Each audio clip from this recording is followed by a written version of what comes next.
Hola otra vez, nos encontramos nuevamente con otro capítulo de Cine y Creatividad Podcast. En la oportunidad que estamos reunidos en este podcast en Spotify o en cualquier plataforma de streaming, cuando lo puedas escuchar, el quinto capítulo de esta serie, quisiera hablar de un tópico muy personal, que mezcla a los Looney Tunes con Raúl Ruiz. No se sabe qué va a pasar con este experimento, pero vamos a hacer el intento para que salga algo bueno. Así que vamos a hablar del cortometraje Doc Amok con el Pato Lucas y la teoría de las antiutopías de Raúl Ruiz. Vamos a tratar de ir lento siempre, aunque cuesta, para que la teoría se pueda entender. Aquí vamos.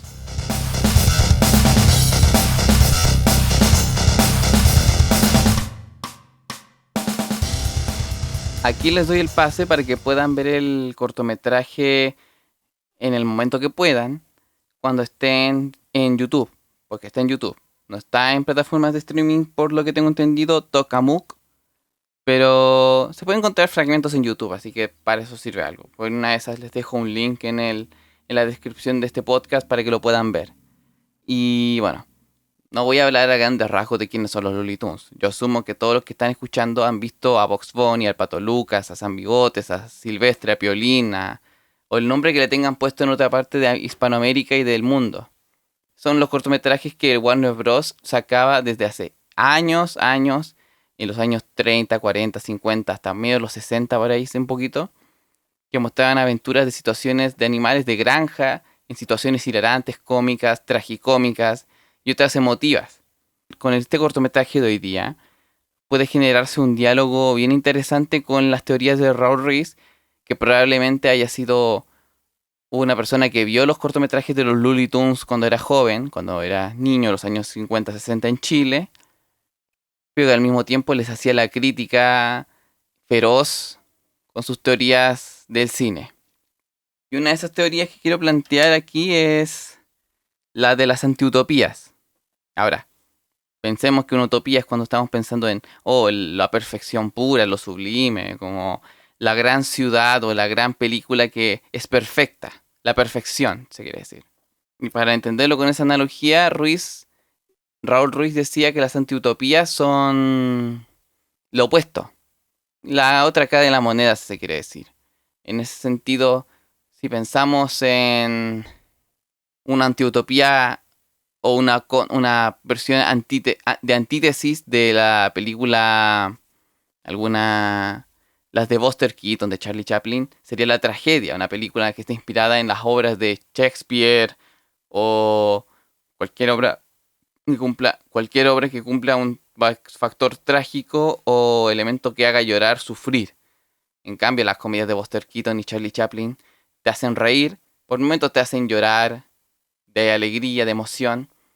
Y la antítesis en este caso sería, por ejemplo, no sé, una tragedia que te haga sentir frialdad frente a los personajes. Estoy hipotetizando una película de Michael Haneke que puede entrar por ahí, del director austríaco que hace películas medias raras como Amor, el listón blanco que se llama, en inglés se llama The White Ribbon, y también Funny Games, que tienen un elemento trágico entre medio, pero al mismo tiempo cínico, como apático frente a la emocionalidad de los personajes.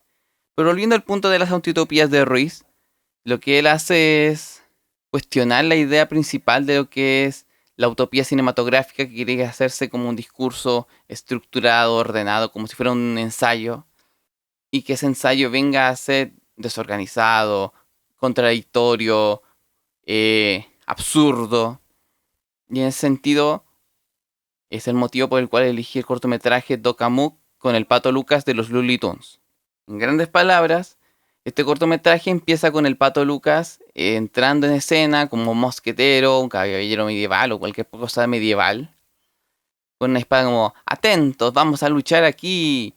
Y evidentemente se va a hacer moviendo hacia un lado de la pantalla, la imagen se va a blanco, y él dice, oye, le habla el narrador, oye, ¿sabéis que estoy atrapado aquí? ¿Puedes dibujar un escenario continuando en la escena de pelea?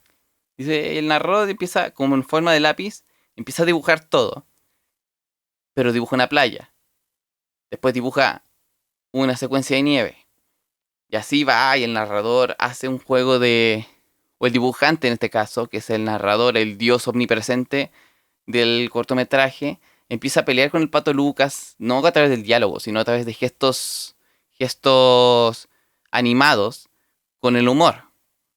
Por ejemplo, un paracaídas lo transforma en un yunque, o también en otros casos, cuando le piden un acercamiento, un close-up, un primer plano, le haces un primer plano, un plano cercano a los ojos del mismísimo Pato Lucas, en vez de el rostro completo compactado de los hombros hacia la cabeza, sino como los ojos cercanos, como si fuera una mirada tétrica, porque de hecho muestra todas las estrías, las venas de los ojos, pero con una música como bam, bam, bam, bam, algo así.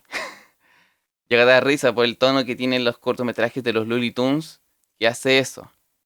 Y bueno, también las Merry Melodies, las fantasías de ayer y hoy, que creo que es el nombre que tiene en español. Pero para cualquier lugar, los personajes de animados de la Warner Bros. Y bueno, pasan varias cosas también. Entre medio le cambian la voz al Pato Lucas, el sonido de autos, le quitan voz, lo borran, lo deforman, lo transforman en una criatura surrealista, cosas así. ¿Y esto qué tiene que ver con Ruiz? Tiene mucho que ver porque, al final de cuentas, lo que hace el análisis ruiziano de este cineasta chileno a las películas en general es romper la idea del realismo en el caso de Ruiz. Y yo creo que la idea de narrativa convencional o realismo o comedia diegética, digámoslo, una comedia que se desarrolla entre personajes dentro de la obra, se cumple en este cortometraje, porque es una metacomedia, una metaficción, en donde el Pato Lucas tiene que luchar contra esta idea de la realidad del cortometraje, el mundo dentro del cortometraje animado, para salir de ello y decir, oye, ¿quién está a cargo de todo esto? Yo voy a suponer que lo vieron en este momento, que ya estamos en no sé en qué minuto del episodio, pero hay una ruptura, un giro. Lo voy a decir igual.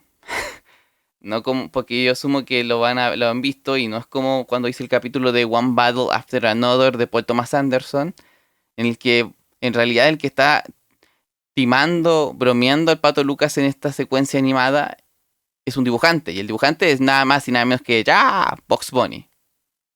Que cosas de la vida también le hacen el mismo juego en otro cortometraje donde Bugs Bunny está haciendo una secuencia X y Elmer Fudd, Elmer Gruñón, le hace la misma broma a él en ese cortometraje. Pero aparte del Pato Lucas.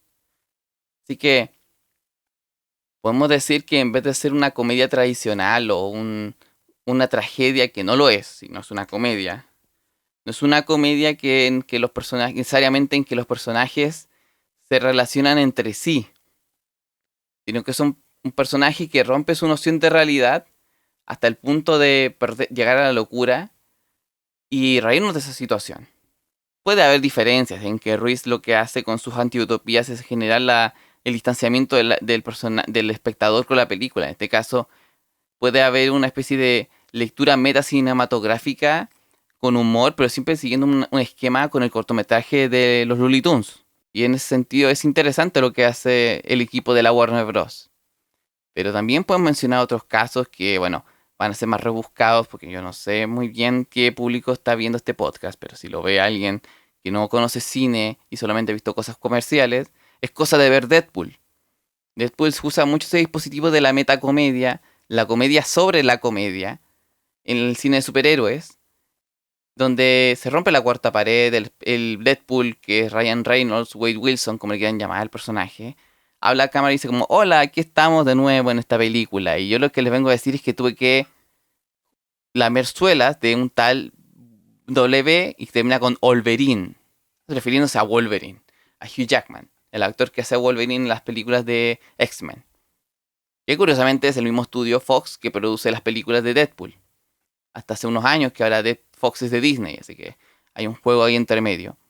Y también pueden existir los casos no necesariamente metacómicos, sino también lo metacinematográfico, pero que tienen elementos cómicos, como las películas de Ruiz, las películas de Jean-Luc Godard, cineasta suizo de la Nouvelle Vague, novela ola francesa, que hace elementos metacinematográficos, pero rompiendo los esquemas de su época. Para hablarles un poco de Jean-Luc Godard, como les decía, es un suizo que hizo películas en Francia en gran parte de su vida, hasta que falleció hace unos 5 años atrás, más o menos.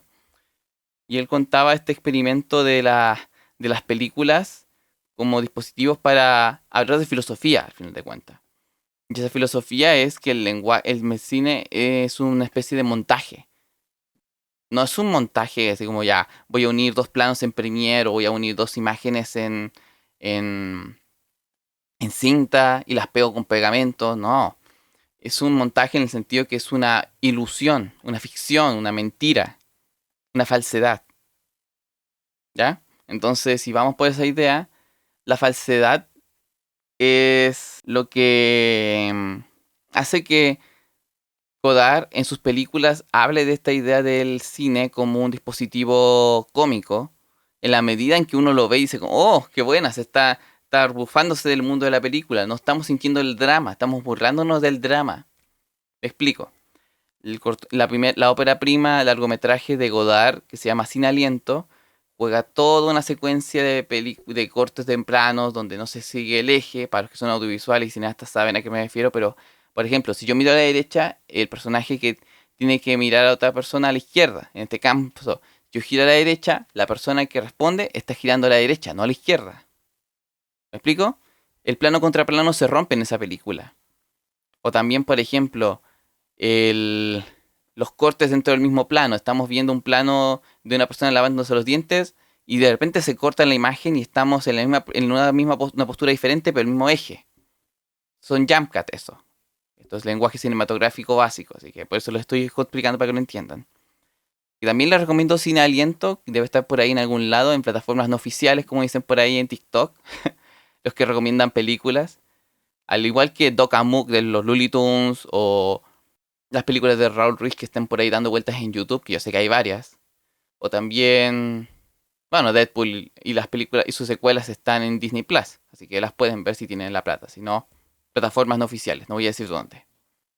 En ese sentido, yo creo que la idea de las antiutopías de Ruiz son para hacernos cuestionar, así como una lectura súper simple para que ustedes puedan leer el texto que aparece en Las Poéticas del Cine de Ruiz, un libro, una biblia de la teoría del cine de Raúl Ruiz, cineasta chileno, sobre lo que es su teoría del cine, cómo la aplica él en sus películas, cómo se pueden aplicar a otras películas, y yo al menos, en la tesis que estoy haciendo en el magíster de cine, en una universidad que todavía no voy a mencionar su nombre, creo que más adelante lo voy a decir en otro capítulo, el, yo hablo mucho de la idea de que Ruiz usa las antiutopías para cuestionarnos el lenguaje del cine. Y yo lo aplico con otra película de él, una película de él que se llama Cofralandes Rapsodia Chilena. ¿Qué es Cofralandes? Es un documental que toma el nombre de una frase de Violeta Parra en una de sus canciones que habla de Chile y cómo analiza Chile en varias perspectivas de varios personajes de su regreso a Chile de Ruiz, porque Ruiz se fue de Chile por la dictadura militar de Pinochet, entonces volvió y se dio cuenta que Chile había cambiado después de la implementación del neoliberalismo, después de la represión del socialismo y el comunismo, y después con el concertacionismo también, que fue un elemento clave para que Ruiz se diera cuenta que Chile había cambiado y que también habían cambiado las formas de relacionarse, la globalización también. Y en esta película, para hacer el link con Doc Amok del Pato Lucas, hago la conexión de que Ruiz hace secuencias absurdas. Por ejemplo, un tipo hablando por teléfono cuando en realidad está siendo manejado por un control remoto cuando en el oído, en vez de ser un teléfono celular antiguo de los años 90-2000. O por ejemplo, cuando vemos a el juramento de viejos pascueros, Santa Claus o en San Nicoláses, eh, navideños, personajes navideños, pongámoslo en simple, jurando a la barba, al traje rojo y diciendo, juro por la lealtad de este traje que defenderé la patria, no sé, y ahí se puede hacer un link con la idea de la dictadura. Porque aparte hay audios en esa película que rememoran el tiempo antes de la dictadura, aunque la película es del año 2004, 2004 por ahí. Y en ese sentido yo creo que Ruiz hace sus juegos siguiendo la teoría. Y yo creo que en parte está esa teoría aplicado antes de forma post previa por el cortometraje Doc Amok del Pato Lucas, de los Looney Tunes, en la medida en que usa elementos de la comedia de su mismo lenguaje cómico animado, de sátira, de sarcasmo, para hablar de las ironías de la realidad. Cosa que es muy raro verlo en lo metacinematográfico en Hollywood, de hecho. Ahora que estamos más abiertos a un mundo globalizado en Chile y el mundo y en Estados Unidos y en, no sé, Europa, Asia, tenemos más acceso a ver ese lenguaje más extraño. Que no nos cuenta una historia y que veamos siempre la idea de que el cinematógrafo, gracias al trabajo de un equipo realizador, nos cuenta la película. Aquí el cinematógrafo en las metaficciones, en las metacomedias, en los metadramas, nos muestra la realidad y nos dice, oye, estás viendo una película.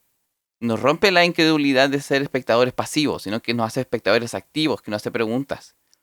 ¿Qué mayor o menor medida en Dokamuk pueden aplicarse o no? Pero están esas cuestiones latentes por ahí de repente. No en la medida que lo puede hacer Raúl Ruiz, Jean-Luc Godard o en otros realizadores como puede ser Sion Sono en Corea. Creo que era coreano o japonés, no me acuerdo. Harun Farocki en Alemania en su época. O las películas cómicas tipo Deadpool, de Hollywood también. Pero en menor medida porque siempre en Hollywood, pues entramos a otra teoría de Ruiz para hacerla corta, para no alargarnos. Las teorías de Ruiz critican mucho este cine hollywoodense que sigue las narrativas convencionales de conflicto central. Un personaje tiene un problema y ese problema lo tiene que resolver y tiene obstáculos.